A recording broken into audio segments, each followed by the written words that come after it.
মই যি অভিযোগ আনিছিলোঁ অসমৰ মুখ্যমন্ত্ৰীৰ বিষয়ে আজি মুখ্যমন্ত্ৰী ডাঙৰীয়াই আওপকীয়াকৈ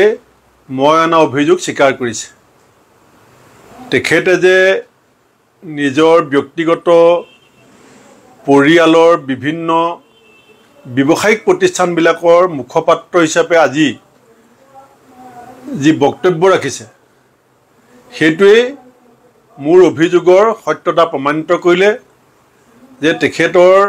পৰিয়ালৰ ব্যৱসায়িক প্ৰতিষ্ঠানবিলাকৰ মুনাফা লাভ কৰিবৰ কাৰণে আৰু প্ৰতিযোগিতাত তেখেতে যে অৱতীৰ্ণ হৈছে আজি সেই কথাখিনি স্পষ্ট হৈছে। আৰু মুখ্যমন্ত্ৰী ডাঙৰীয়াক মই আজি জনাই দিছোঁ যে কংগ্ৰেছ দলৰ 2026 বিধানসভাত যিখন নিৰ্বাচনী ইস্তাহাৰ থাকিব তাত ইতিমধ্যে মই আগতে উল্লেখ কৰিছোঁ আমি চৰকাৰ গঠন কৰাৰ 100 দিনৰ ভিতৰত SIT স্পেচিয়েল ইনভেষ্টিগেটিভ টিম গঠন কৰি বিজেপি চৰকাৰৰ দিনত হোৱা ব্যাপক দুৰ্নীতি অনিয়ম ভ্ৰষ্টাচাৰ লুণ্ঠন পুংখানুপুংখ তদন্ত কৰা হ'ব আৰু আয়তকৈ যি বেছি উপাৰ্জন কৰা হৈছে আৰু আয়তকৈ বেছি উপাৰ্জন কৰি যি সম্পত্তি পাহাৰ গঢ়া হৈছে SITৰ জৰিয়তে সেইবিলাক হিচাপ উলিয়াই পেলাই বাজেয়াপ্ত কৰা হ'ব আৰু বাজেয়াপ্ত হোৱা সম্পত্তি বিক্ৰী কৰি পোৱা পইচা চৰকাৰৰ ভঁৰালত জমা হ'ব।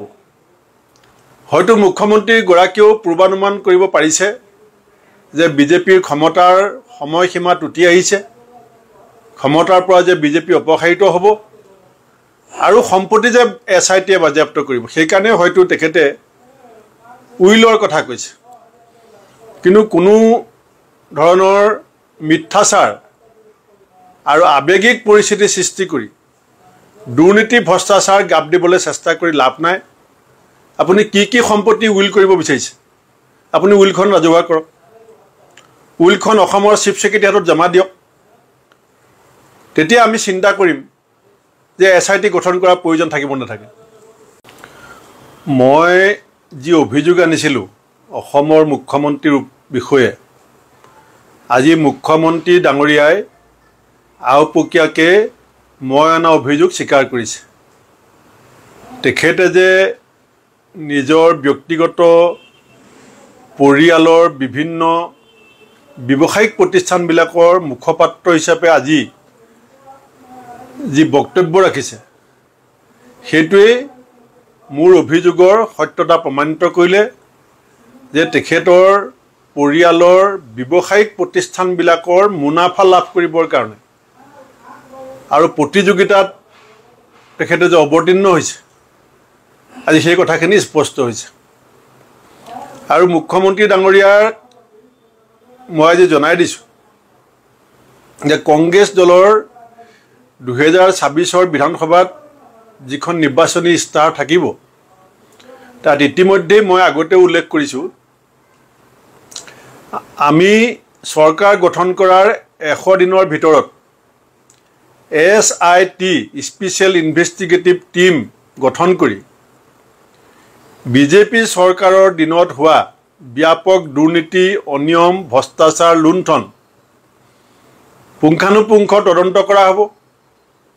আৰু আয়তকৈ যি বেছি উপাৰ্জন কৰা হৈছে আৰু আয়তকৈ বেছি উপাৰ্জন কৰি যি সম্পত্তি পাহাৰ গঢ়া হৈছে SITৰ জৰিয়তে সেইবিলাক হিচাপ উলিয়াই পেলাই বাজেয়াপ্ত কৰা হ'ব আৰু বাজেয়াপ্ত হোৱা সম্পত্তি বিক্ৰী কৰি পোৱা পইচা চৰকাৰৰ ভঁৰালত জমা হ'ব। হয়তো মুখ্যমন্ত্ৰীগৰাকীয়েও পূৰ্বানুমান কৰিব পাৰিছে যে বিজেপিৰ ক্ষমতাৰ সময়সীমা টুটি আহিছে, ক্ষমতাৰ পৰা যে বিজেপি অপসাৰিত হ'ব আৰু সম্পত্তি যে SITয়ে বাজেয়াপ্ত কৰিব সেইকাৰণে হয়তো তেখেতে উইলৰ কথা কৈছে। কিন্তু কোনো ধৰণৰ মিথ্যাচাৰ আৰু আৱেগিক পৰিস্থিতি সৃষ্টি কৰি দুৰ্নীতি ভ্ৰষ্টাচাৰ গাপ দিবলৈ চেষ্টা কৰি লাভ নাই।